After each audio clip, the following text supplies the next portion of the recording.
Hello, everyone, and welcome to the 2024 CFEA State of the Union. We're so glad that you are here with us today. Thank you so much for coming in the room. We will give people a little bit of time to get here. Just so you all know, I am playing moderator slash tech director slash stage manager today. So give me a little grace. Give me a little grace. It's been a while since we have done this, been in our living rooms and broadcasting live to all of you. It feels like, oh, the hollowed halls of 2020 all over again. But we were not able to because Facebook has changed a lot of its permissions. Go Meta and controlling the universe. So we are not able to stream directly to our CFEA Facebook group. So we have linked the stream from my personal Facebook page. So if you are here and you're joining us today, please share the link so that people will know where we are and be able to watch. We are just not able to, we're not able to share the link or stream directly from the CFEA page, but there is a shared link there. So welcome, welcome, welcome. So while that is happening, I'll give you a few seconds to go ahead and share to your pages. And we ask that our moderators go ahead and share to your pages as well, so that we can get people in the room tonight. We're going to, okay. We're going to really, really dive in and have a candid discussion. And so we want to make sure that people are here and available. I see that number growing. So thank you all for joining. Thank you so much. So while you're doing that, a little bit about why we are doing this. As you know, CFEA started in 2020 in the wake of the murder of George Floyd. And during that time, we saw a lot of the systems of our country being exposed and challenged, and the arts and entertainment was no different. We made calls in to challenge the power structure, to change how we were doing business, to change how we were treating our performers, and to shift some of the power and decision making to Black people and people of color. And so it has now been 4 years since all of that happened. And our organization has taken on a few different things during that time. We have launched some amazing programs that we are so proud of,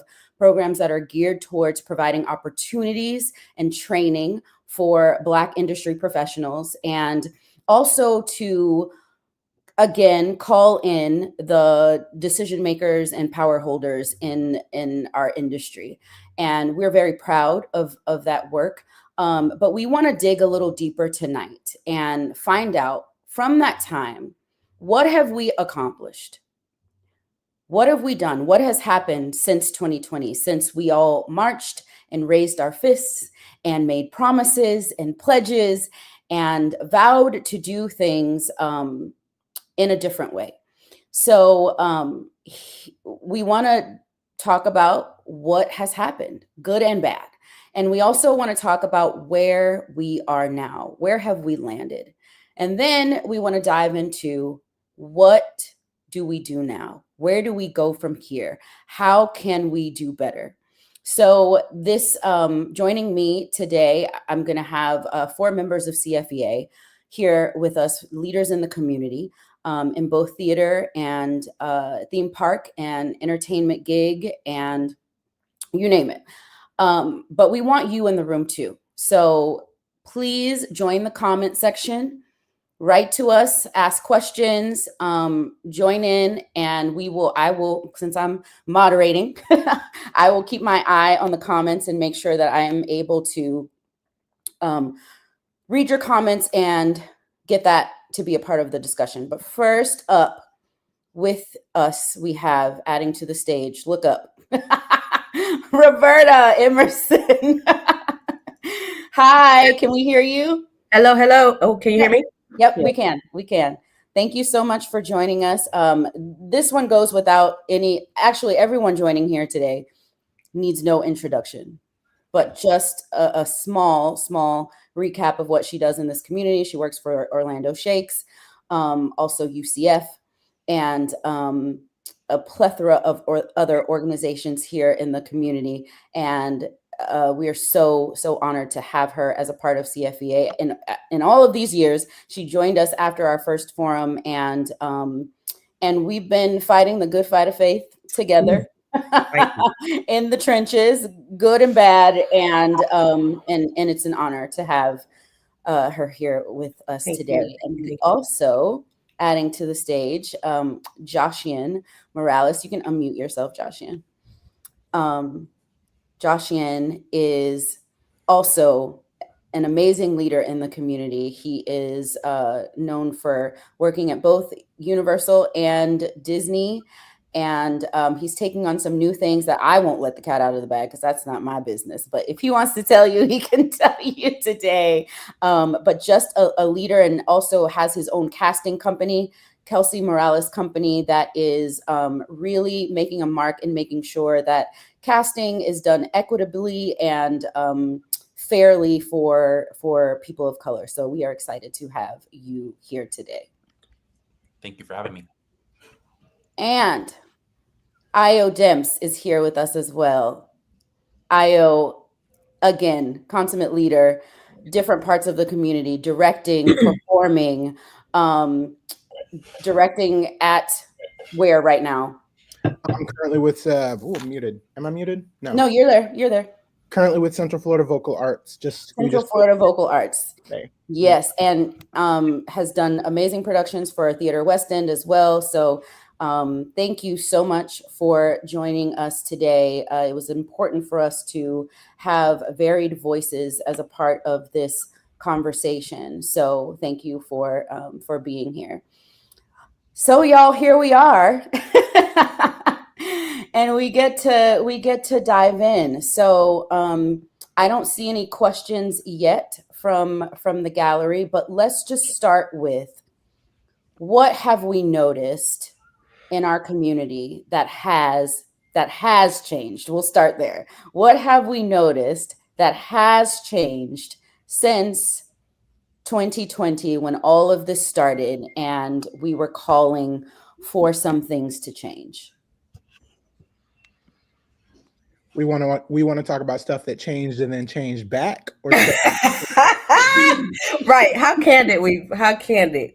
Well, I mean, we are getting candid, but let's start with the things that we know, have definitely changed. The things that we know have not been performative. Wow. There was a hush. I mean, something. Can we talk about the Kuumba? Yes, we absolutely run by Black people. Huh? That's run by Black people. Well, I know, but that's what I mean. Oh, okay, go ahead. It's just, a program that we started with CFEA and I think has made lasting change within the community in terms of, like you were saying, investing in new talent and developing new talent. And from our first year, in which we had not just the audition workshop, but we also had the apprenticeship work session. From that apprenticeship, all of the people from that first year are now in leadership positions. And so, I mean, that was just 3 years ago. I think that's worth celebrating, in terms of the people that at the time thought that they didn't have the access or the visibility to be able to step into those roles, have since stepped into those roles and are still making change within the community because of it. So that's definitely something that, yes, was run definitely by Black people, but took community effort in terms of keeping that going, Yeah.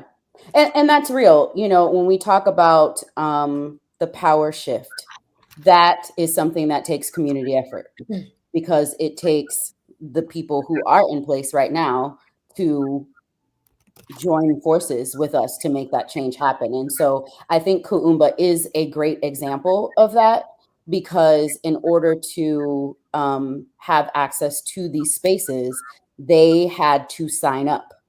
They had to join with us. They had to agree to complete the program, to go through the program, complete the program, and really invest in these performers and the apprentices. So I do think you're right. That is something definitely to be celebrated, because here we are on our third year of that. Mm-hmm.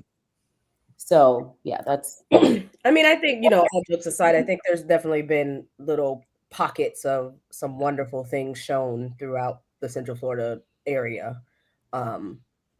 I mean, I think when the question leads to what's not performative, I think that's the conversation we're going to get into in some detail. And I hope that's the conversation we're going to get into detail, because even when people don't necessarily recognize performativeness, right? That's the conversation.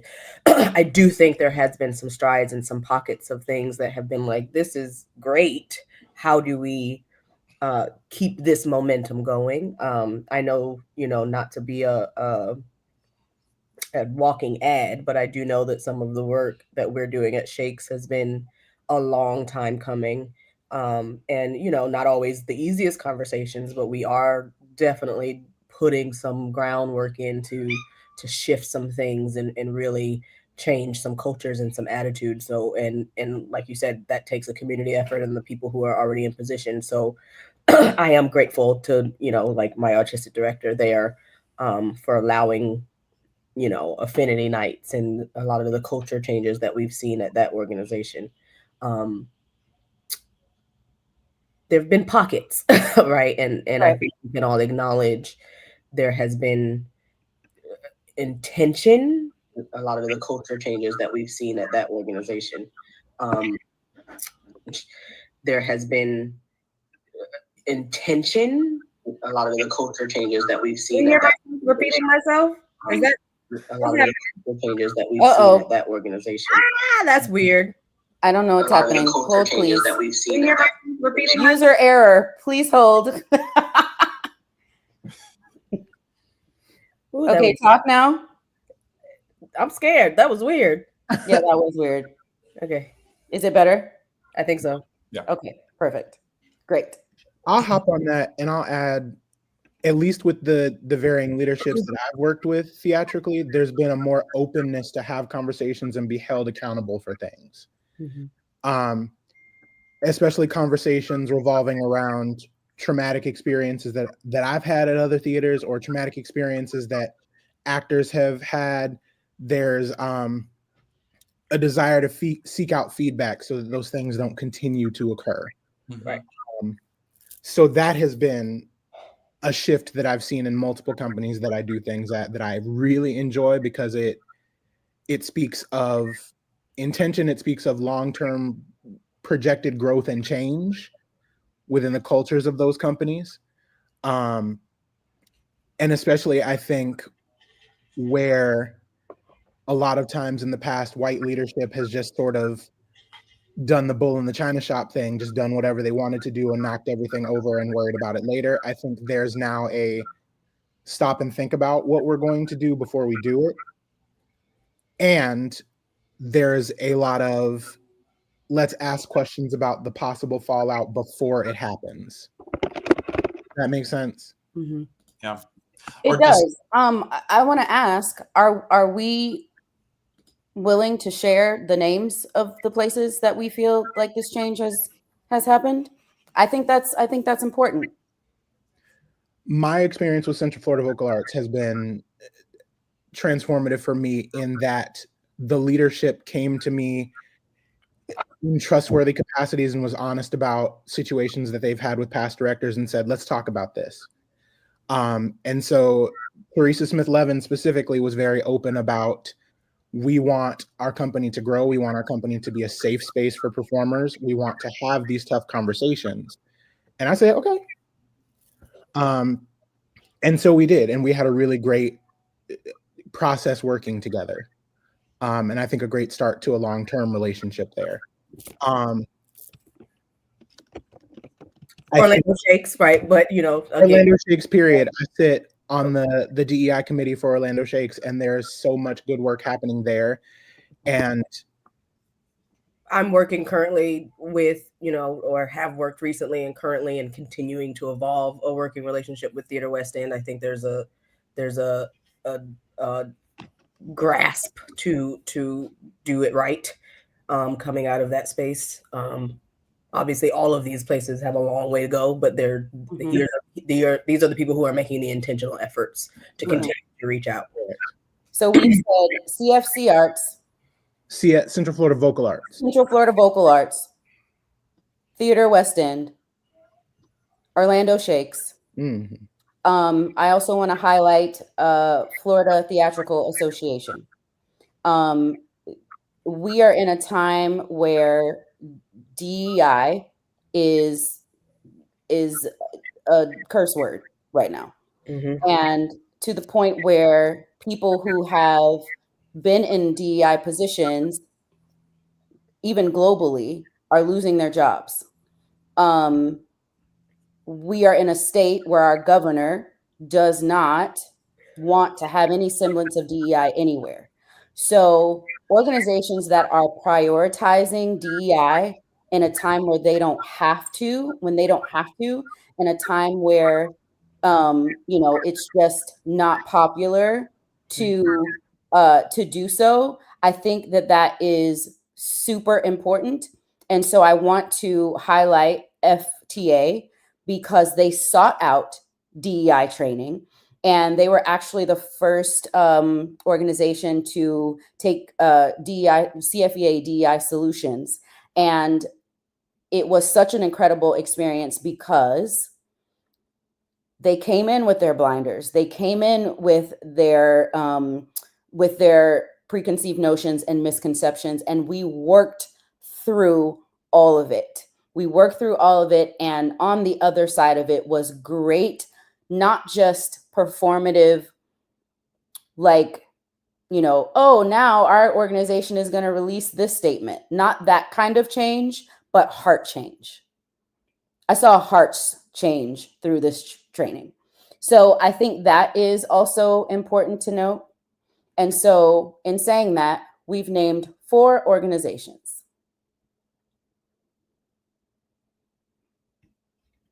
I'm going to unmute y'all now. We have named 4 organizations. And we know that there are a plethora of organizations in our community.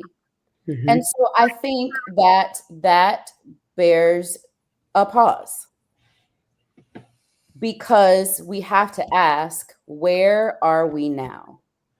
What is everybody doing? And it should be also said, I know that a lot of times, because of the stuff that we've been vocal about and because of the things that we've been through in the last 2 years, CFEA tends to be synonymous with Mad Cow and the Garden Theater.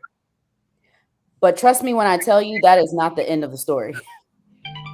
Our emails and phones consistently go off with people calling, you know, about organizations and structures and issues that they are having in places.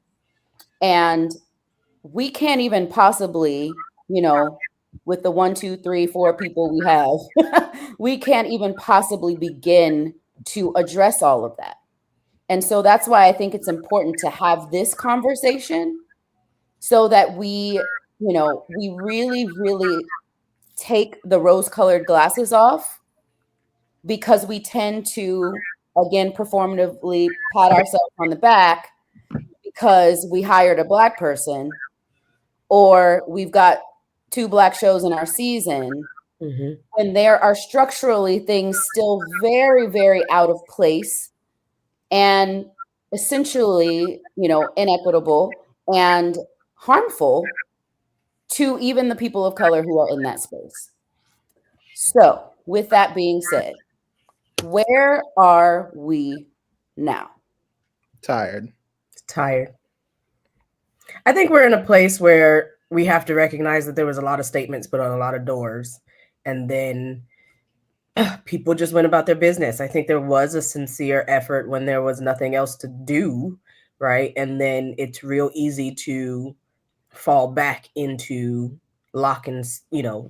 lockstep with this is how we've used to do it or what you're comfortable with, right? And these conversations are not easy. So when pushed up again, even the calls that we get, the second you try and, bring that to someone's attention, there's still a defensiveness. I think that's not a shock considering, what just happened a few weeks ago in our country. Like that's a bigger microcosm of what's happening in our theater community, right? When we think it's not our problem or it's not me, right?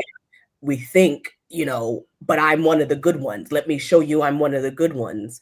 But we're not actually taking the actions with our entire community for us all to be one of the good ones. Then things just kind of slip from under us and they become statements that go nowhere, right? If you're not constantly looking at that statement, if you're not constantly reevaluating, what does it mean to stand for something, right? Then you just we end up where we were 4 years ago, which is where we are. And I think too, it's not just standing for something, but it's also consistently standing against. Yep. And because I can say I've been invited into quite a few places since 2020 as a leader that I don't think I would have had the access to prior to it.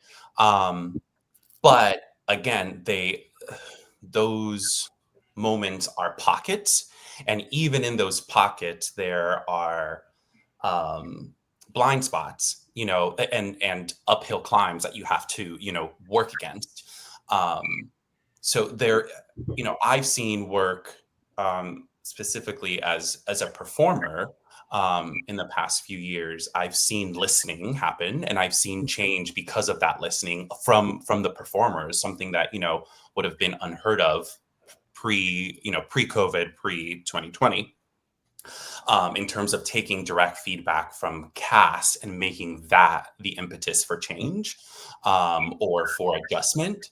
I've seen that happen for sure. But again, it's within this bigger system, this bigger world that it makes it hard to be like, yes, that's a win. You know what I mean? Like that is just bare minimum. So yeah.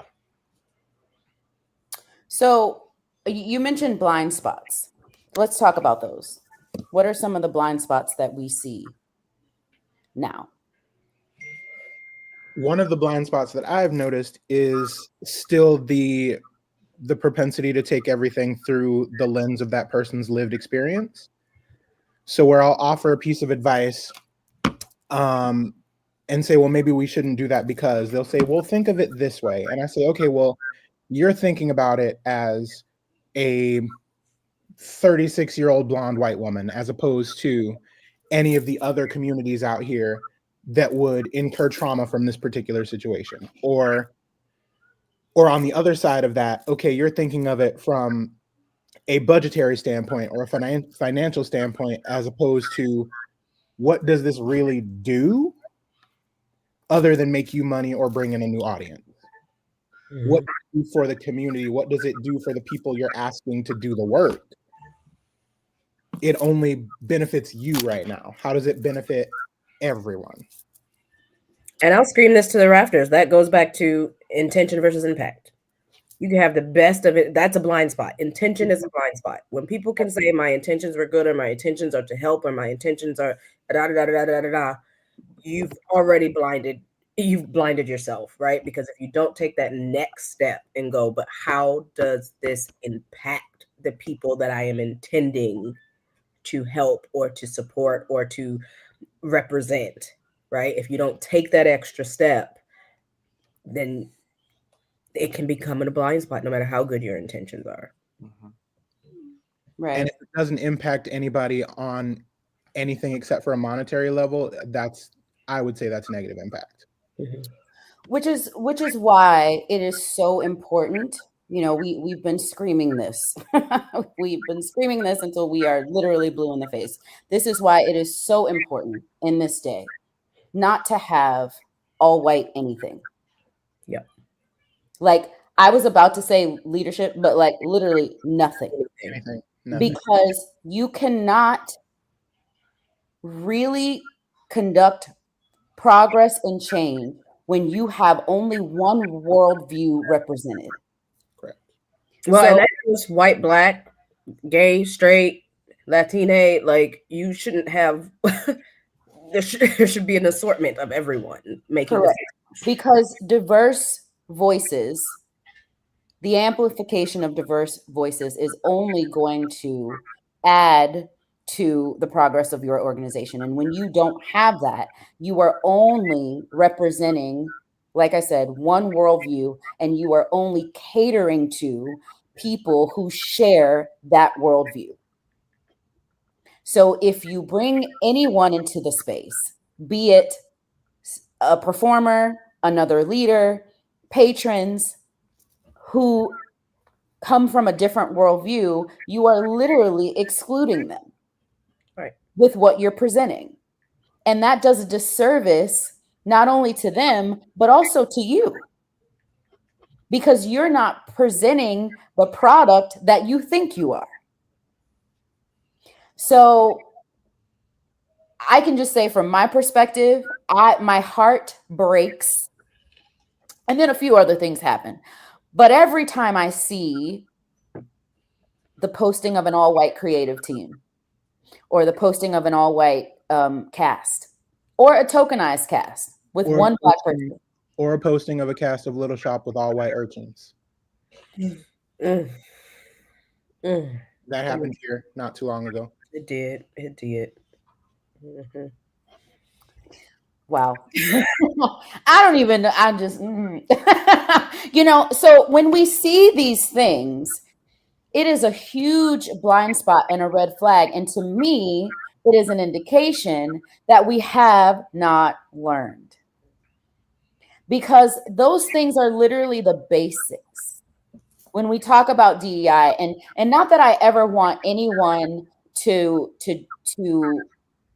learn about or institute DEI practices because it's going to get them money. But at the end of the day, it's lucrative for you. It only helps you and what you're building if you include everybody. So people should be, as far as I'm concerned, every organization in this city, in our community, and literally in the world should be chomping at the bit to have literal Skittles in charge of things with them, because that only adds to the value of what you are doing and what you are presenting. So when we see these things, please know that we are not celebrating with you. We're not celebrating with you when we see these things, because that is a huge red flag that you not only weren't listening, but you're willfully ignoring what we've been repeating and repeating and repeating, and not even so much demanding, but asking you to partner with us on. So you have identified yourself when you do this. And I'm using the general you, but walk to the mirror right now. Walk to the mirror and stand in front of it. And if this is you, you are literally for this community identifying yourself as an unsafe space that does not listen and has no intention to impact us in a diverse way. So that's all I'm gonna say about that. We have some things in the chat right now. We want to go and highlight some of this. Nice Smith has said a lot of things. Oh yeah, there's some good questions in here. And Chris Lindsay is here, and he said, the most prosperous companies, cities, or countries are the most diverse. Absolutely. Wyatt Glover, it is also a desire to nurture that beyond an initial impact. Absolutely. It has to go beyond an initial statement or idea or intention. Wow, there's a lot of stuff in here, y'all. So buckle up, get ready. I'm gonna ask the first question, which fits into where we are now. Why are all of these theaters closing?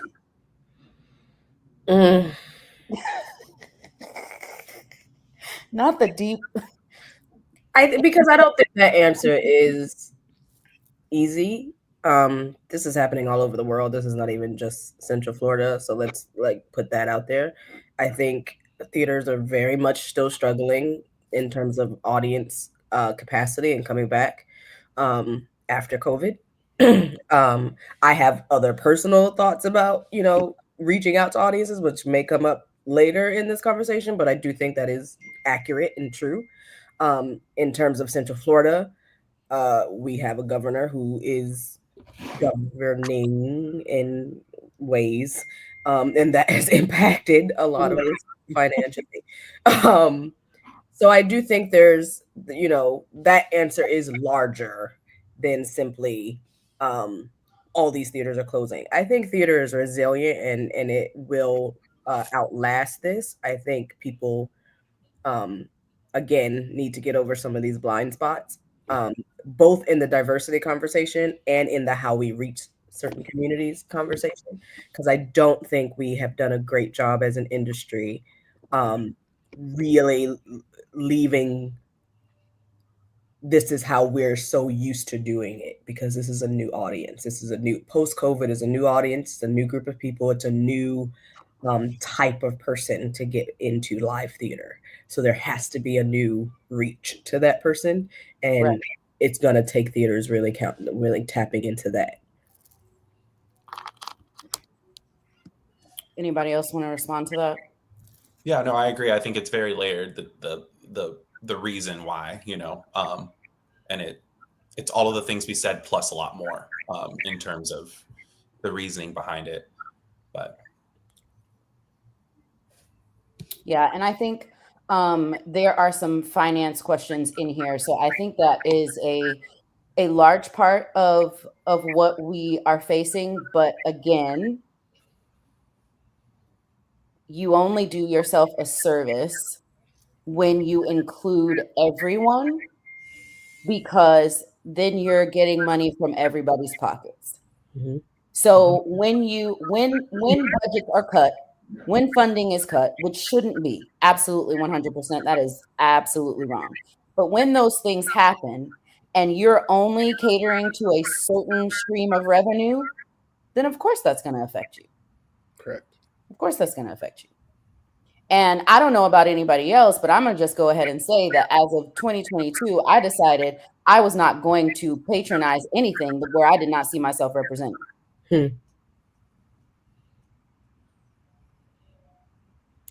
So if I don't see me somewhere, you won't see me. Oof. There.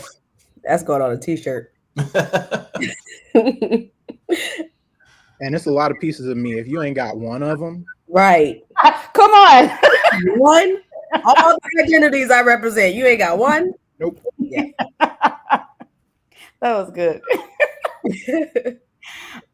So with that question, is the theater world in danger in Central Florida due to the cost of cuts in the arts departments?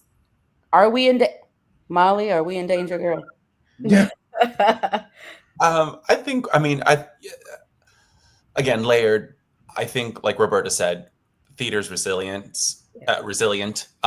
Storytelling is resilience. That's just human connection at its core and base. So humans are going to find a way to do that in one capacity or another. But the way that we know theater, here regionally at least, I think, like we're saying, I think there has to be a lot of change and a lot of garnered support from bigger parties that we don't have currently. So yes and no. So yes, theater as an art is not in danger, but theater as a corporate entity seems to be in danger. Is that what? I mean, partly I think so. If there's not funding, and especially like every other country in the world, most every other country in the world, developed country in the world, finances arts from the government. Do you know what I mean? It's subsidized through the government. So that is a big proponent in the reasons why funding is being cut left and right for all of these theaters. But again, if you don't like Mika said, like if you don't, that shouldn't happen. But if it does, you need to be able to kind of rely on your community to be able to support that. And if you don't have hands in your community, in all of your community, then you're not going to be successful with that. So. And again, like I think there has to be a different strategic plan in terms of marketing to a different audience, right? We cannot rest on the audiences that have existed before, right? First of all, they're starting to die off. Like, let's be honest. And people are needing a different type of human connection after 2020. People are needing a different type of transparency and a different type of representation and a different type of community. And so we as a theater have to maneuver to that, right? We've got to come out of our own comfort zones and into and make relationships with people outside of theaters specifically, in order to bring them in, less transactional and more about the actual relationship to these communities. Right? We are so stressed about the budget, which, don't get me, as a theater leader, we have to, money is money, right? We have to have the money to do the things that we do. And yet, right, if that is our entire focus, then people are going to feel that when we try and reach communities, especially communities who aren't used to being brought in, right? So how do we make the connection less of a transactional connection and more of a, no, we do want you here. We want you, right? It's beyond diversity. It's beyond inclusion. It has to move into belonging at some point. It has to move into, not only do you have a seat at this table, but you have a voice at the table, and you can bring a table, and you can make a table, and you can sit at the table, and all the tables, right? Like, we have to finally get past the statement on the door, right? And I think I want to add to that. Tali has a great comment here, and she said the estimate is that 1,000 people are moving to Central Florida every week. First of all, stop.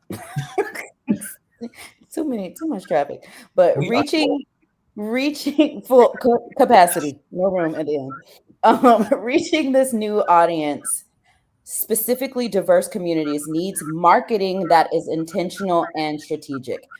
And I think this, honestly, is why a lot of places are failing. Because if people don't know about you and what you're doing, we can't fault them for not showing up. So if you are not marketing to these new audiences or diverse audiences, if you have people on your staff that only use their social media as your marketing, do better. Do better, because that's not going to reach everyone that you need to reach.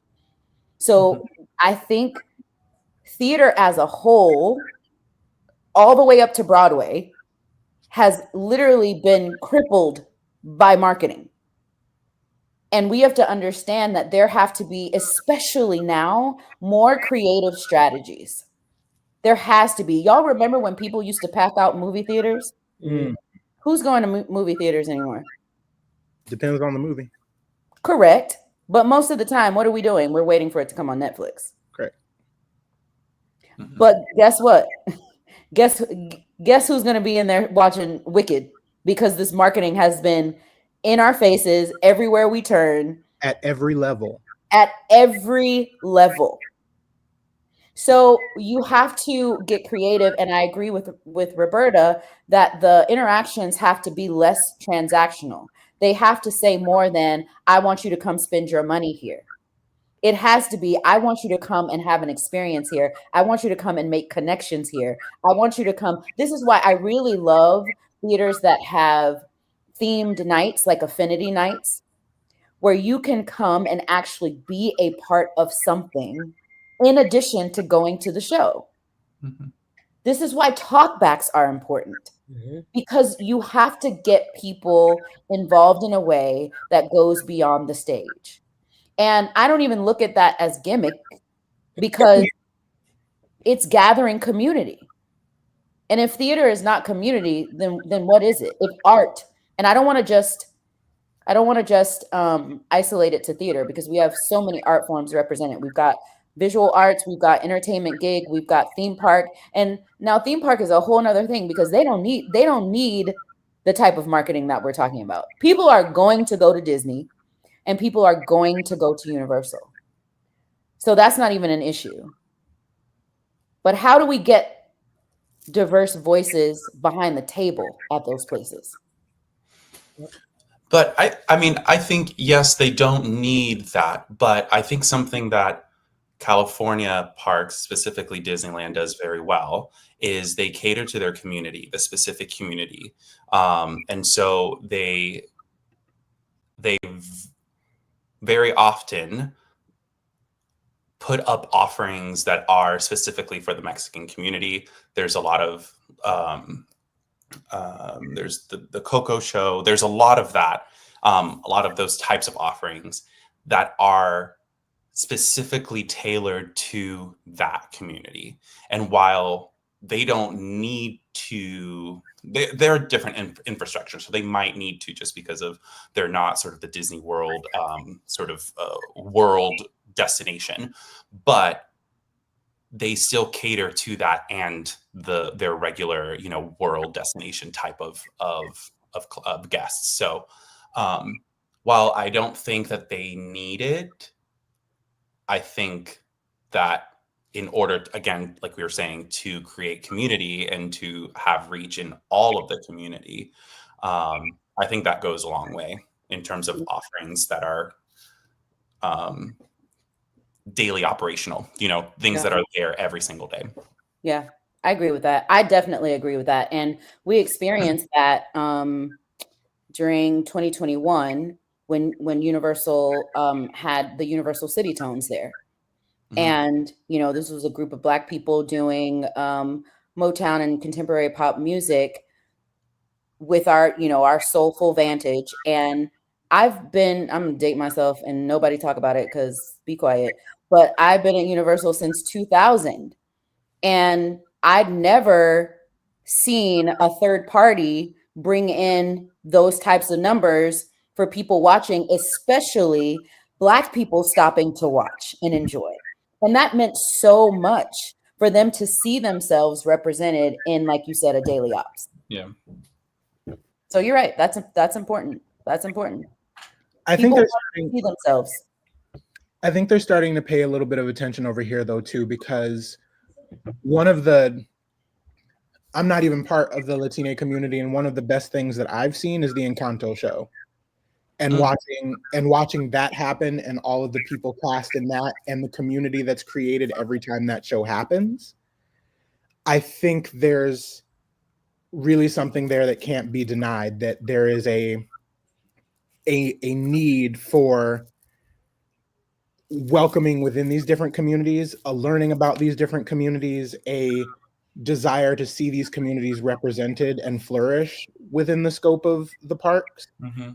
And more of that needs to be out all over the place. I think there's a few empty stages at Disney that could be filled with stuff like that year round. Things like Joyful, things like the Kwanzaa show, things that are of these communities that could be for more than just corporate events or part of the year. Yeah. Yeah, and I will say, I know that the Encanto show specifically had Latina show director, and Latina choreographer. I don't know about the rest of the team, but I know that for sure that was in great deal or in great part because of the leadership that was leading that show. And Tali made a good point too, about Disney California. They do have a lot of offerings and representation for the Asian community there, for sure. So they garner, I mean, they specify their intentionality of offerings for those two communities that are huge there. I love that. I'm gonna go back to the comments. We got a lot of, this is great. We got a lot of stuff popping over here. Scott Galbraith said, pendulum swing, the phoenix will rise. The fact that we are perceived as a threat is an indication of our collective power. We need to learn to use it. I think there's something powerful there. And that's something that we have been talking a lot about in the Actors Union, the collective power that we have and learning how to harness that. And I don't have a solution or a strategy, but we need to be in some rooms really talking about this and how to really harness our collective power. So I'm going to put a pin in that and get to some of the other things that are here too. Justin Felton said, Commissioner Emily Bonilla is leading the charge in bringing back or bringing in film incentives back to Orlando, Orange County. Those in TV film know that those incentives were taken a while back, and Orange County is very open right now to get the arts back to prominence. Georgia has stolen a lot of our power in the area of the arts, and that's I think that's something important as well when we talk about the financial structure. And also, I know that like as creatives, we may not love politics, but we've got to be aware. We've got to be aware, and we've got to be voting for people who stand with the arts. We've got to make our voices heard in that way to back the politicians that are going to have our backs. So that's something important that I think, you know, our community should know. Educate yourself about these politicians and their platforms, these commissioners, the senators, all of that. Please know what they stand for and where they stand as it relates to the arts, because it affects us financially. So thank you for that, both Scott and Justin. We have, wow, there's so much stuff here. Do you believe, this is from Jacob Eady, do you believe we have the infrastructure to create a Southern Broadway of permanent shows offered nightly in Orlando? How do we create that? I mean, that's something I think we definitely have the infrastructure that, yes. And I think, I mean, in my head, it looks more like a Vegas type of Broadway offering, you know, like the condensed, smaller, it's in and out solely because of the tourist demographic of it. That could be successful, but not to say that, you know. Yeah, I think can't transfer down. Yeah, I don't know about that, because I feel like we don't even want to pay people the Orlando AEA contract. Yeah, but on that, but wait, because I think we also have to really understand like what we're asking for. I think everything doesn't need to be a Broadway. Broadway is its own thing, right? And I love Broadway. I love attending Broadway, but it's its own commercialized thing, right? So to say, do we need a Broadway in Orlando, Florida, competing with theme parks? No, we need more theater. We need more regional theater. We need more art. We need more things that are speaking the community to the community. But I think that's what he's saying. I think that's what he's saying. More. It becomes subjective though, like because even Broadway doesn't have permanent. So I guess so maybe I'm not understanding what the ask is. Like, what do we need here that's not comparing it to Broadway? Do you see what I'm saying? Because Broadway is not the be all end all. I think something like 95% of actors don't work on Broadway. They work in regional theaters, right? So like, Is it that we want Right. theater? We But, want art? but We we're want saying if we had, and I'm just going to put a more specific term to it. If we had more equity theater okay. here But that's in this community, right. But that's different. Yeah. you know, Yeah. and even when we're talking about, you know, how Joshian said it, like more of a Vegas type, where we do have dedicated theaters to specific things that are happening year round, you know, like how Hairspray had a sit down in Vegas, or Lion King had a sit down in Vegas, and, you know, those types of things. If we could have more equity based, high end theater in this area, because I think we have the talent for it. That's not even an issue. Yeah, I mean, and that was my point. Like that, we have the infrastructure is there, right? Like we Yeah. have the audience, we have the global audience for it. We have the tourism, the tourism, the talent. You know, all of that is there. I think, like Roberta said, it's what the ask is. I think yes, we definitely need more regional theaters in the city, and the fact that we don't have as many regional theaters. You know, the number of our regional theater comparatively to our infrastructure is embarrassing.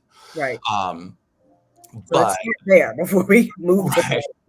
Yeah. I But think then it's also a question of where Oh, that sorry. financial backing would come from. I mean, the way that my understanding of like sort of a Vegas sit down where, you know, you had a Phantom where it was a 90-minute version of Phantom, right? It's meant to be for the people that are coming in into the community as tourists and are there for a fun time, a short period of time. So not necessarily a big Broadway tour sit down. It's a specifically tailored show, almost cruise ship-esque. That comes straight from the producers from New York. You know what I mean? So that's like asking that umbrella of whoever's producing that show to want to bring that show down here in that capacity. But that takes theaters, like the actual space for it. Space, yeah. And again, the support, like that, if the support is not there from the community, from the government, that is not possible. And I think we sometimes live in a bubble in Orlando simply because it's so its own thing versus all of Florida. But we are working in Florida. And so I think that's where the biggest struggle is in terms of getting that avenue open so that those opportunities are even a possibility down here. Yeah, I also think when we whose music is that? BRB. I was like, okay. Wow, nope, that's not what I wanted. When we are thinking in terms of actual physical space, you know, this is why I was so sad when Holy Land closed and we did not utilize that space for an equity theater, because it was perfection for that. And now it's torn down and there's going to be a hospital there because there's a business of sickness. So, you know, there's that. But I think also, you know, when we're talking about larger, high-end, higher scaled shows, all of that is wonderful, but also diverse product. And I know that that was supposed to be the goal for the Orlando Fringe Art Space. That space was supposed to be turned around so that we would have the ability, in conjunction with the city, to bring in diverse voices, diverse shows and products into that space. So I don't know that we didn't, you know, it's closing and we didn't get there we didn't get to the goal all the way. And so I'm sad to see that go, knowing that that was the vision, and knowing that, you know, kinks needed to be worked through and leadership needed to be worked through so that we could get to that, because I think it would have been because that is a good space. I think it would have been a plus for us. Yep. So when we think about space, I don't know that the real estate is in our favor. Yeah. Agree. I think Io's trying to come back, Mika. Okay.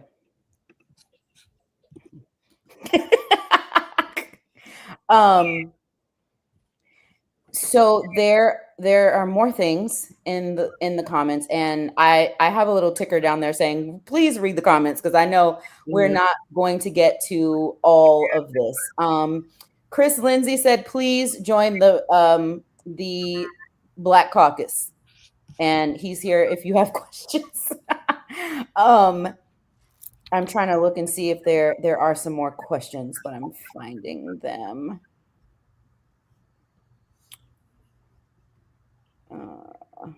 Shonda is saying, getting more voices behind the table can start with those already there, bringing other voices with them and helping to create the space that others will not willingly give us. I agree with that. I think it's hard. I think there's a lot. I personally, and we can delve into this will be our next segue. I think we have entered into a period of a great deal of resistance. Dare I say, almost as much resistance as we had before all of this began. Feel free, dive in. Let's unpack that. Can I just say something before? Just a quick thing. Yeah. On the topic we were talking about before. I'm not interested in that topic if it's going to be what it looks like now. Do you know what I mean? Like a lot of in terms of like the permanent sort of sit down world, right, and the producers coming from New York producers still look like New York producers in terms of representation. So I'm not interested in any of that idea unless, like Shonda was saying, that we're bringing in those voices to lead the conversation. So just putting it out there. Correct. But sorry, we can go back to what you were saying. No, I agree. I agree wholeheartedly with that. Now I forgot what my question was. Resistance. We're in the age of resistance. Resistance. There it is. I mean, I think I have a lot to say about that, but I think you told me I can't cuss, so I'm gonna try and. I do think resistance is fear. It's a words, Roberta. It's a comfortability, right? So it's not even so much resistance as it is people. It's easy to go back into what's comfortable. It's easy to go back into thoughts that have been ingrained. It's easy to go back into, it's easy. It's easy to take the easy way. Mm-hmm. It's hard to have conversations that push you into something bigger, something better, something that doesn't center you completely. Mm-hmm. And when people aren't centered, they have to come up against themselves and against their egos and against their biases in ways that scare them. And what's interesting and or ironic is that the people who are just asking for a seat come up against ourselves all the time because our survival is dependent on it. And so we're just asking you to do what we have to do every single day to make sure we make it into a room and make it out of that room without having broken a little piece of ourselves. Mm-hmm.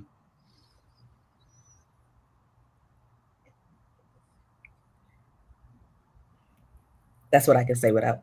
That was good without. Yeah. Yeah. How do we add to that?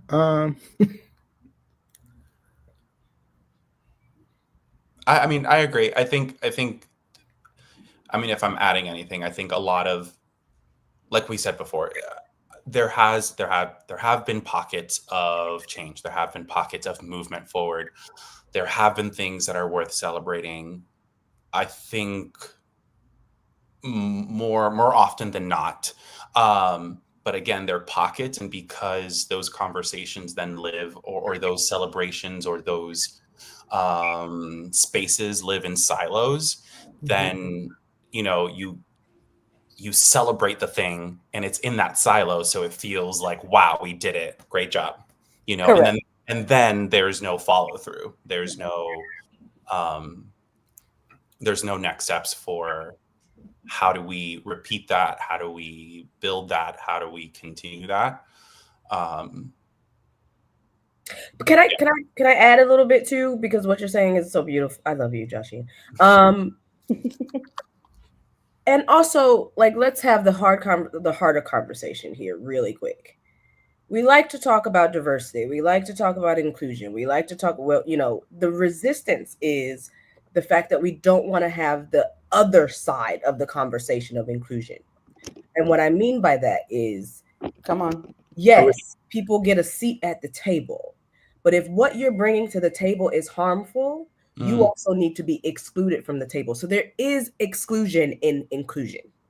And that's the part people don't want to talk about. It's easy to say, we welcome you, we would all of this, all of that.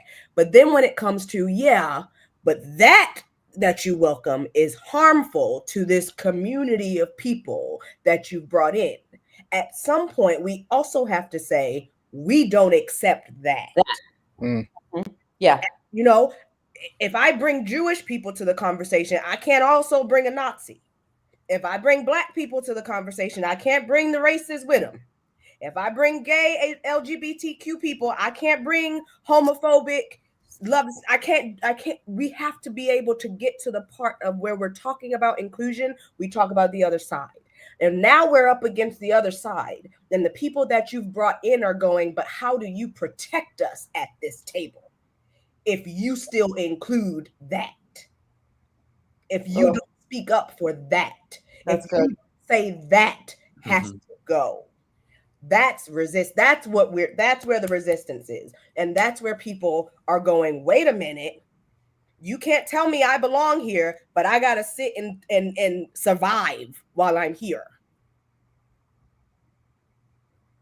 That's the part of inclusion people don't want to talk about. Right. And I think that is where accountability lies. And the resistance is also in a lack of accountability. We don't want to be held accountable. And any type of accountability comes across as an attack.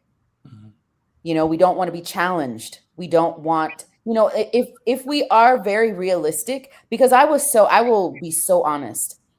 When we started this 4 years ago, I was so hopeful.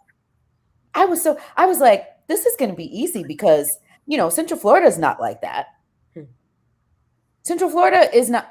Oh, but boy, did I learn.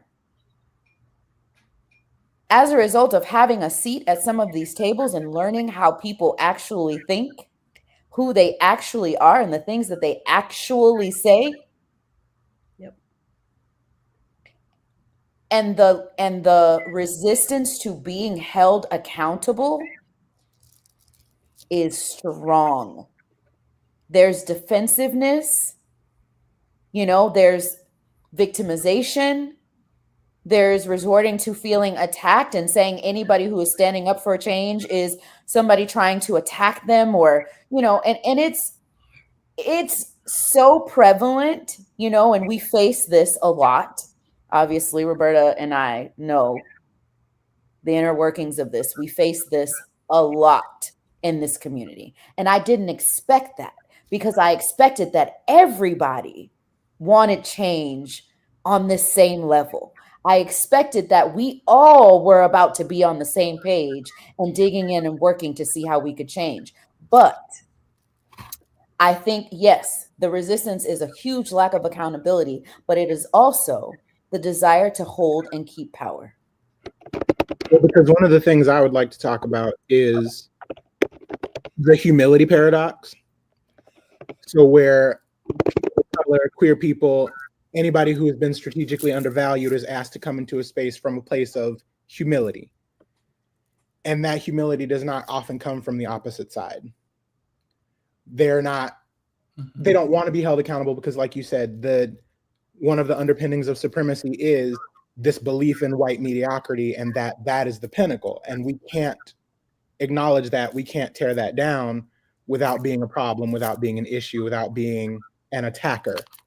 Right. And that's the other part of the conversation, because inclusion, diversity, equity, all of these conversations require us to acknowledge that white mediocrity is a thing, and a lot of these leadership positions are filled from a place of white mediocrity. And if you open the door to all of these different people, that's going to be even more evident, and you have to honestly have that conversation. Right. Are we talking about stuff people aren't ready for? Because I thought that's what we were doing. Good. No, that's what we're doing. That's what we're doing. I like this And term. Jordan said, in order to learn, you must unlearn and relearn. I like that. You gotta deconstruct. Correct. Mm-hmm. And a lot of people are afraid to do that. Oh yeah. Because it challenges their comfort. It challenges their norms. It challenges ingrained, biases. And it makes you come up against yourself. You can't blame nobody else for what you look at in the mirror.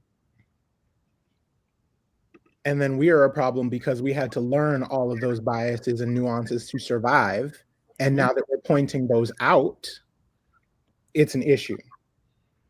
But us literally attempting to thrive within that system was never an issue somehow.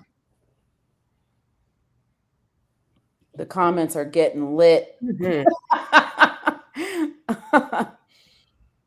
Jacob said, Shonda, you wanted change that didn't cost them their comfort. And I think we need to address that, y'all, because change is uncomfortable.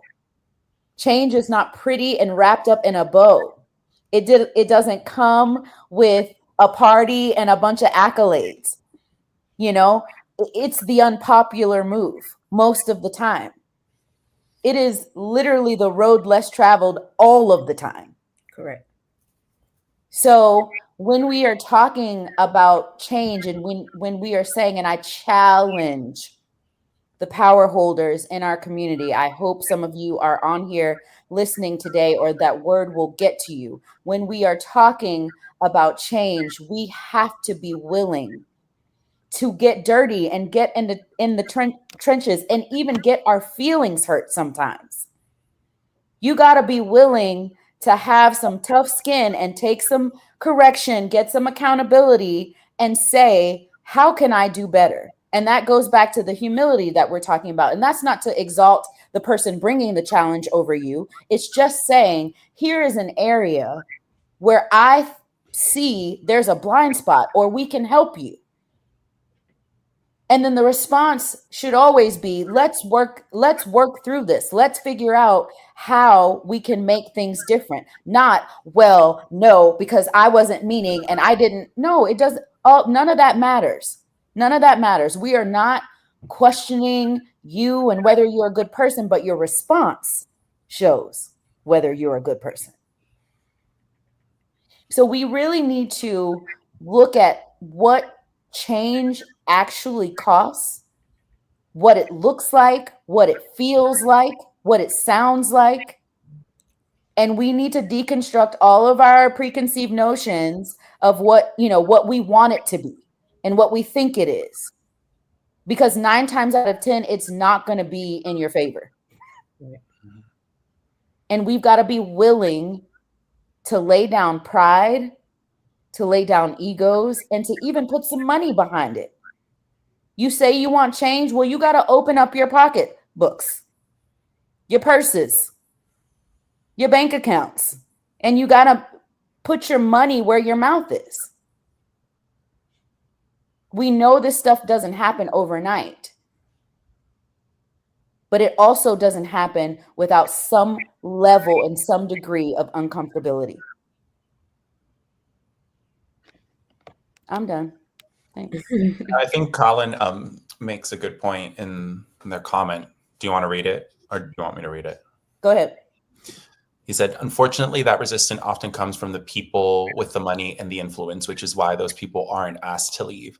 Honest question, how do you assure theaters that if they lose that funding and influence, their ability to continue operating will be okay? I know 100% that they can find what they lose in other places, which I agree. But I think so many theaters are afraid of taking that risk. Yeah, it's the afraid for me, right? Again, we live our lives afraid. We do this every day. Every time I step into your building, I'm afraid because I don't know what I'm stepping into, and I still come.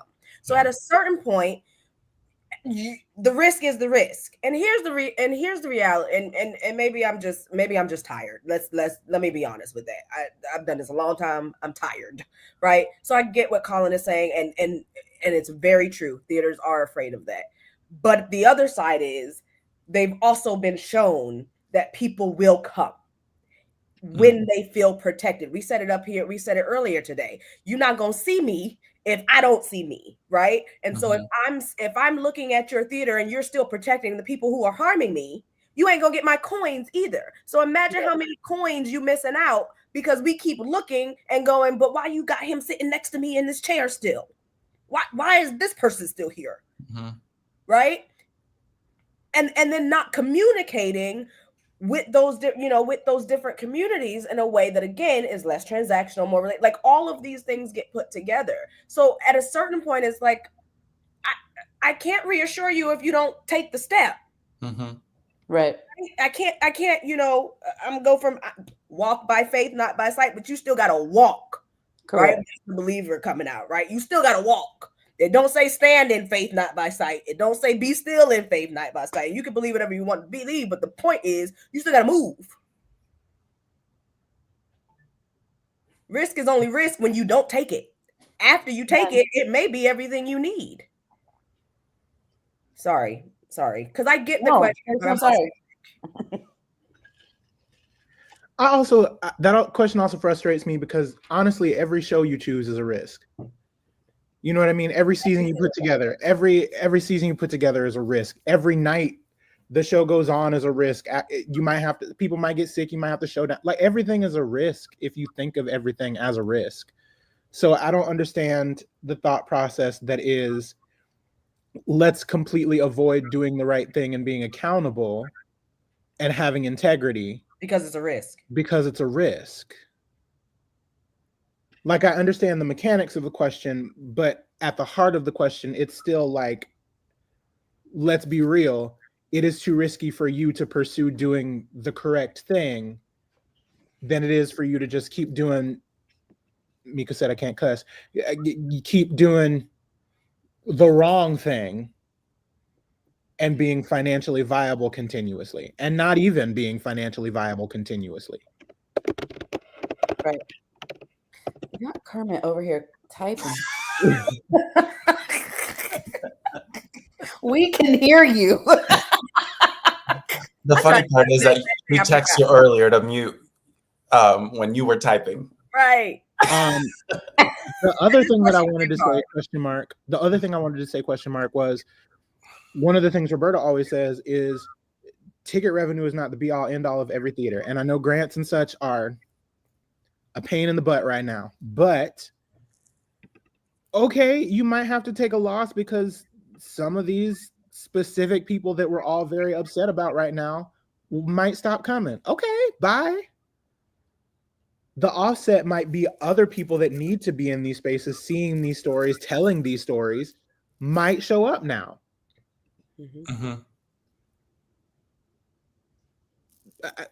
I think we all know that. Actually lost. Like, what have you, when you lose the limiting voices and you bring in the inclusive voices, what have you actually lost? Some of their friends. I'm sorry. Take me to the water. Because that's the truth. We have to tell the truth. We got to tell the truth. I mean, That just means they're not paying attention. They're not mad enough yet that those friends can just go.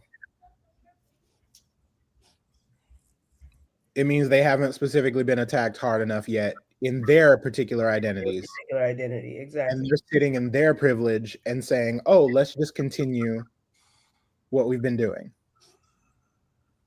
So then we also need to have a difficult conversation about privilege in those positions. Correct. I just want to highlight, I put the CFEA website below. It's scrolling, cfeanow.org. It is under some new development and construction, but a lot of our programming and all of that is still there. And I put that there to say that we've literally hand-fed the resources for 4 years. It's all there. All the things you need to know, all the resources you could ever ask for on how to deconstruct, how to unlearn, to relearn. All of that is there, and we've laid it out. What's this face, Roberta? Is it the same face I got? Because yeah, maybe. Wait, let me finish this. Okay. Oh help! I don't even know what it is yet. I'm scared.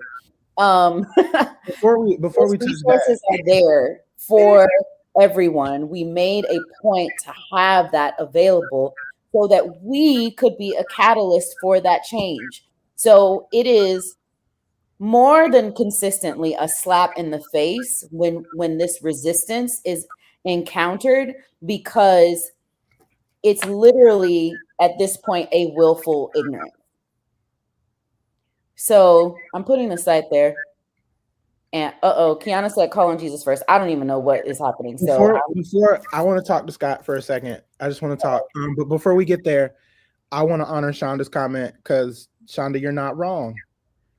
Because we are entering a season where we are seeing a lot of people that were having these conversations are no longer having these conversations. People that were leading these conversations are no longer a part of these conversations. And I think that that's also a difficult conversation for us to have. Yeah, thank you, Shonda. Because those people either stopped benefiting from those conversations, or those people, it wasn't important enough. They gave up. Maybe they're tired. I don't know. Maybe they've been resting. But the fight continues, and we got to stay up, y'all. I hate to tell you to stay woke, but Scott, I would like for us to address Scott, because I feel a way about that comment. Scott, while I understand what you are saying about white folks being negatively impacted by racism, the world is negatively impacted by racism and post-colonial attitudes and systemic racism and all kinds of stuff. I don't know what the goal is of this particular comment. I seek clarification. I'm seeking it because I'm yeah, I think so. I just read it, and to me, I think, okay, he said responding to the frustration of why white folks don't engage in the hard work. Okay, but we engage in the hard work every day with literal fear for our lives. No, I think he's pointing out what is going on in their heads. Okay. Yeah. I don't think he's justifying it. Okay, great. Because when I read it, it sounded to me like, just like we were saying, that diversity positively affects everybody. Racism is the opposite. It negatively affects everybody, because, the people who are perpetuating harm are also excluding themselves from the benefit of being in a consider collective community. It takes to commit or perpetuate harm.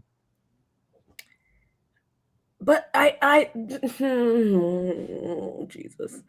I still take issue because I have two English. I still take a little issue because why I gotta consider right? Like, we can have a whole intellectual conversation about the things that are ingrained in DNA in terms of white, black, how racism functions, all of that. I think I think asking anybody to consider, it's consider the separation from humanity it takes to commit or perpetuate harm. No, I ain't got to consider. But I don't think he's saying that to you. I don't think, but I wouldn't say it to anybody. No, he's saying it to the white people who are perpetuating the harm. Consider the separation from humanity that happens when you do this, is how I'm reading it. Scott, help. Tell us what you're talking about. Verify. Because I'm reading it that he's not saying to us, consider this. He's saying to them, when you do this, you cause separation. More white folk in the work. Okay. All right. Yeah. Not suggesting they need a pity. Okay, so not suggesting they need a pity party, merely that there are other ways to get folks engaged.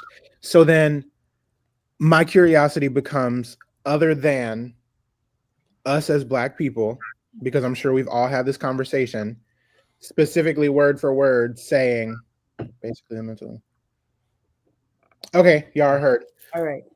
Other than the conversations that I'm sure we've all had with varying degrees of people asking them to get involved in this work, and literally, as Mika has said, hand feeding them with how, and I'm sure from all of us, including Black people in these here comments, doing free labor on a regular basis to try and get these conversations to move further. What I don't really want to ask what else we can do, because I feel like we are doing quite a lot, but white allies, white accomplices, preferably, what can you do for and to each other to further these conversations without perpetuating harm behind closed doors, when you don't have people of color and queer people to moderate these conversations and moderate your learning and do the learning for you and give you the packet so that you can read through it? What can y'all do? Sean Powell said, surrounding yourself with people that build a safe and empowering environment creates a workspace that fosters greater risk and pushing the creative level of everyone involved. I'm willing to put money, time, and energy into something that some would call a failure financially, when it is with good people who challenge me to be a better human and artist. That sounds like something y'all can do. What is actionable that you can do without us begging you / forcing you to do it? Right. Yeah. Yeah. Scott, I get you. I understand now. I apologize. And if there are other allies on the call here, please chime in, because this is the part of the conversation, that we are relying on you to. Where's Stephanie Elliott at? Is she here? I thought she was here earlier, but she might be gone now. But this is definitely the part of the conversation where, how can you all call each other in? Because I know you're hearing this a lot after the election, but when I tell you the truth is the truth, we are tired. Don't put them bracelets on. Not the bracelets. We are tired because, and I made that point specifically, that these resources we have been compounding and putting out there for 4 years. For 4 years, for change that we all collectively agreed upon, or so we thought, that we all wanted together. So now, when we have exhausted all of our energy and resource in making this happen, how do you all call each other in? And going back to what Joshian said at the beginning of the conversation, it's not just what you are actively standing for, but also what are you standing against? And how do you display that? All of our good friends, and I hate, he would hate for me to say this, but really, really an example from the Ally playbook, but Joseph Walsh. When he was at Garden Theater, he made sure that there was signage that says, this is a place that respects, and it had a list of people. And if you don't like it, you are actually the one not welcome here. And that was bold.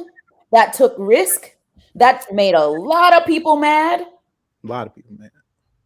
But he actively said, as an ally, this is what I am standing against. Boldly, loudly. Was not quiet about it. Was not quiet.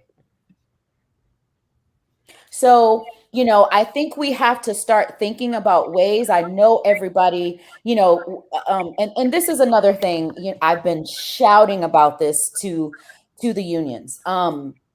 We obviously know that this country operates the world operates on a system of capitalism.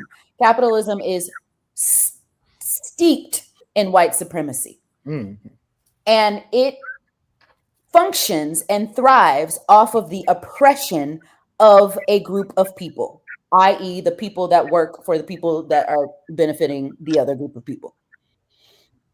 And it does not function or thrive without oppression or desperation. At the moment we get any power or have any say, then it jacks up the system, it throws a wrench in it, and they don't know what to do. So when we are looking at this power structure and we're saying, how do we collectively come together and raise our voices in a way where we throw a wrench in the system where it can no longer function in the way that it has been functioning? That is essentially what we are calling for and what we are asking for.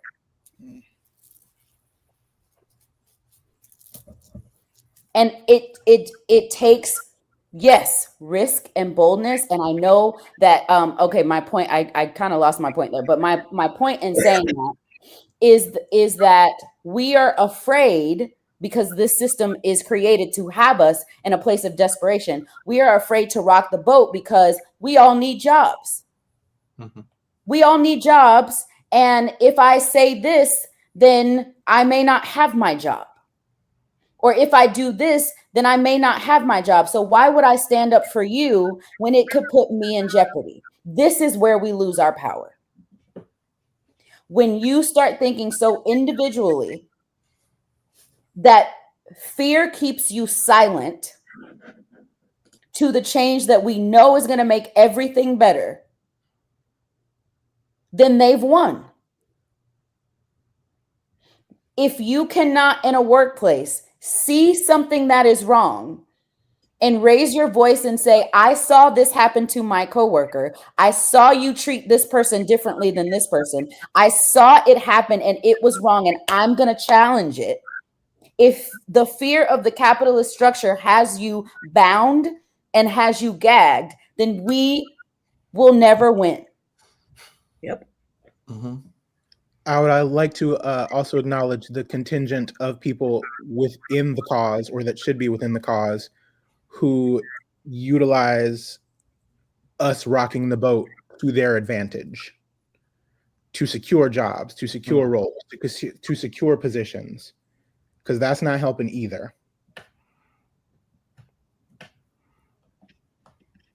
Ooh, Chelsea. Yeah, I was just about, go ahead and read Chelsea's, because I was about to read it. It's up to us to use our purchasing power as well. Stop seeing shows because your friends are in it if the cast is all white. Show theaters with your money what you want to see. I will add to that. Make sure that they know that that's why you're not coming. Yeah. Your cast is all white. Your production team is all white. Your designers are all... I'm not coming. Yeah, because not coming, they're gonna think you everybody else. Let them know. That's why I'm not here. And to add to Mika's point, I personally, and these three know this, I almost didn't come tonight. Do you know what I mean? Just because of the tired level that I am. Because, like Mika was saying, we've been doing the work and serving you that for free labor, to give you the resources so that you can be successful at the thing that you asked us that you wanted to be successful for. So I think Rob Ward said this in the comments, that the allies need to do more of the rocking the boat on our end. I think that's 100%. That's the call of action. Do you know what I mean? Like, it's no longer up to us and the allies being our cheerleaders and our supporters, like, y'all need to step up and take that work upon yourselves now. Because as an example, we're third year into Kuumba. Last year, we had over 40 casting participants in terms of those are the casting partners that were looking at videos that were participating in this program to then be able to offer up jobs to these Black artists to make these spaces more equitable. This year, at the time when sign up was supposed to be done, I think we had a quarter of that. And then we had to do extra work in order to, it was pulling teeth to get people to sign up and to participate in, again, this free resource that we are providing with free labor so that y'all can look good. Mm-hmm. So I can't say it. So I mean, I'm just saying, like, that's where we're at. Do you know what I mean? Like, yeah. And I think, well, no, there's nothing else to add to that. Like, let that simmer, because we shouldn't be fighting as hard as we are for something that everyone has been saying that they want. We shouldn't have to fight this hard. And the reality is, you're not an ally until there is a risk to you. Mm-hmm. You're not. You can't call yourself an ally until you. It's not about saying I support you. It's about saying I'm standing right next to you. You cannot self-identify as an ally. Self-identifying as an ally is no longer a thing. It never really was. And if we're talking about, unless this is a bad metaphor or a bad analogy, but unless you're sitting in the jail cell with me, right? You didn't ally. Mm-hmm. Correct. Mm-hmm. Correct. Now, we're not going to jail. Not going to jail, but I can't survive. I eat too much. I want to highlight Jared's comment because this is really good. I've been learning about extinction burst, which is how there is always an increase in resistance before the positive change can occur. Allies, if you are afraid of that resistance, know that it is part of the process. Mm-hmm. Y'all are talking about she got bail. It's a part of the process. And I think if people really were dedicating more time to learning, I think that's what frustrates me. It's like, yes, it is a part of the process. Risk is a part of the process. Uncomfortability is a part of the process. Power shift is a part of the process. Like, all of these things we're saying are all of these things that we've been asking people to learn. So if people were actively taking the time to actually learn and educate themselves, we wouldn't have to be a broken record. So the call is definitely stand up and ally, but it's also learn so that we are not continually having to educate. Because if you learn, then you come, it's like going to school and having a test and you didn't read any of the books before you got there. Correct. You just showed up. So read some of the books, equip yourself with some of the knowledge, ask if and when you need to, and join the risk. And I'm not even going to say, I'm not even going to say that we've already talked about the uncomfortability and how hard it can be. Okay, maybe you will lose a job. Maybe you won't get that thing because that director who was over it is actually a racist and they didn't like you saying what you said to them. Or they didn't like, trust me, I've lost some stuff. I've lost some stuff and I would do it again. Because have I lost? Exactly. If that was the space. What have I lost if you are a continual perpetuator of harm? What have I actually lost? Now, does it feel good to see you still in that place? No. but I can go to sleep at night knowing that I stood up for what was right. And eventually, at some point, when we collectively resist enough, I truly believe we're going to get these people out of these spaces. And I want to say that, you know, we are not in the business of burning things down, because y'all really like to believe that that's what we're over here trying to do. Child. Y'all Yeah, really like the night trying to do. But that is not. We are about making spaces safer. We're about bringing in, like we have been saying, diverse voices and making sure that everyone can have a seat at the table. And I'm sorry, sometimes in doing that, some stuff has to burn. But if we actively wanted to burn it down, it would look very different. That part. That part. Put that in the little line thing. Not the little wide thing. Make that go across the screen, because I really feel like people need to understand that. Like, if we actually wanted things to burn down, also, if we wanted things to burn down, we wouldn't have to do anything.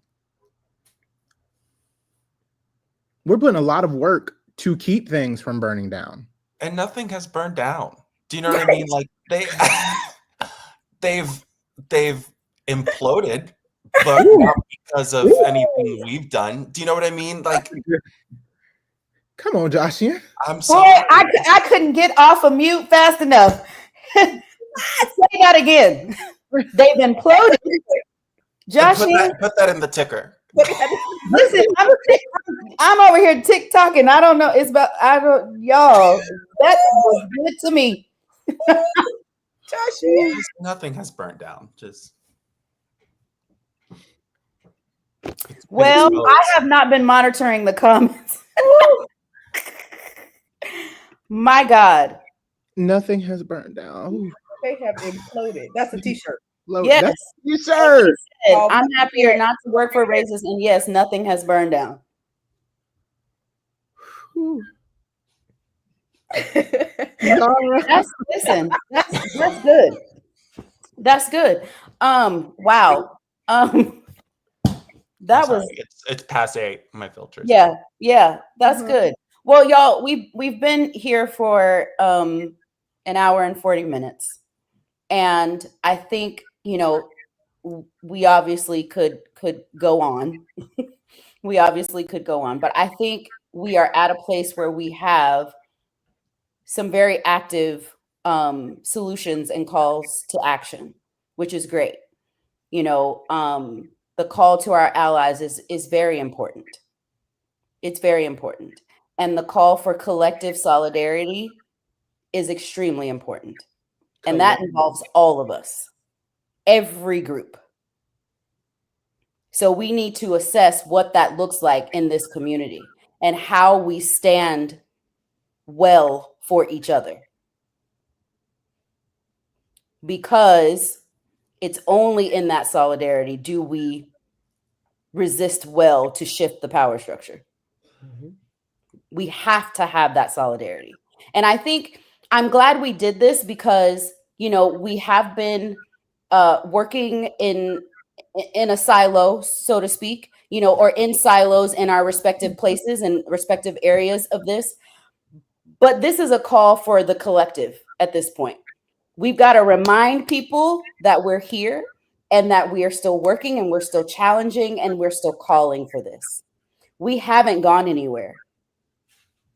We started this by saying in 2020, this is not a moment.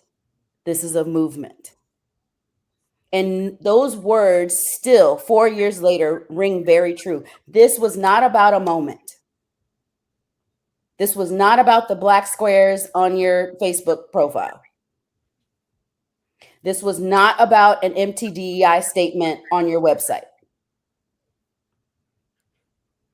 This is a movement to change the mindset of this entire industry.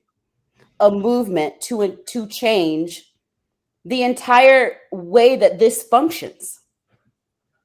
And it's going to take all of us.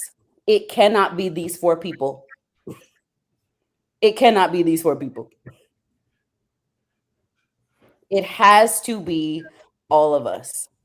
So hear the call, hear the challenge, hear the collective, call to action.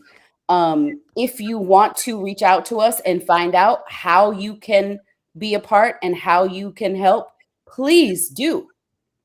Allies, please mount up, get your people together, because that is what we need.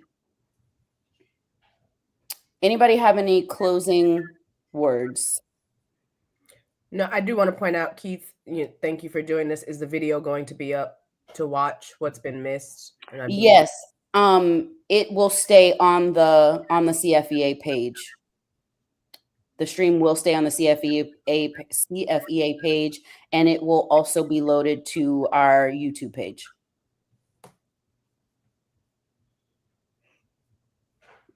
Any closing remarks? Stay out my DMs for the rest of the evening. I've done enough labor this evening. Amen. And I do take screenshots. I just said the people can come to. He said what I said. About you, I will say yes. I'm talking about you. I will take a screenshot if you. Oh, we know.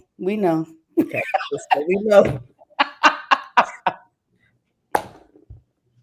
I also want, and this is like, yes. Okay. This may also be seem a little left field, but this goes with the education piece. I would love for everyone to really do research about what racism actually is. I think there's misinformation and miseducation and an overall general ignorance about what racism actually is. So please spend some time. Again, there's resources on our website where you can study to show thyself approved. But I really, really encourage people to find out more about that, and it'll help you understand more some of the things that we have been saying and why we say the things that we say and how and why we operate the way that we do. Knowledge is power. And when we come to the table without it, we're doing a huge disservice. So please, please, please. Yes, we will follow up on the CFEA page with the call to action. And we look forward to having further conversation. Honestly, I didn't expect y'all to show up tonight, but I am proud that we had this conversation. I'm glad that we have reignited this conversation, and let's continue to plow because there's a lot of plowing yet to be done. And now that we've made the call, I really expect our allies to step up. We've got change to make. Yes, there are things in the comments. And please, like we said, please feel free, because this labor is not free. When we do these things, it is not free. Kuumba is not free. The DEI solutions is not free. Us sitting here on this call is not free. It's our time and our labor. So the PayPal is there that you can be a part of the change. And the websites are there. The CFEA Black Book is also there. If you are a Black industry professional and you have not signed up for the Black Book, please do that as well. And I think that's all my PSAs. Thank you all for joining us. And yes, Brianna, now is the time. Now is the time. Thank you all. Thank you. Joshian and Io and Roberta, thank you so much for spending your Sunday night doing this. I look forward to further conversation, but I more than that look forward to seeing the fruit of this conversation. Amen. Yes, I love y'all. Good night. Good night, everybody.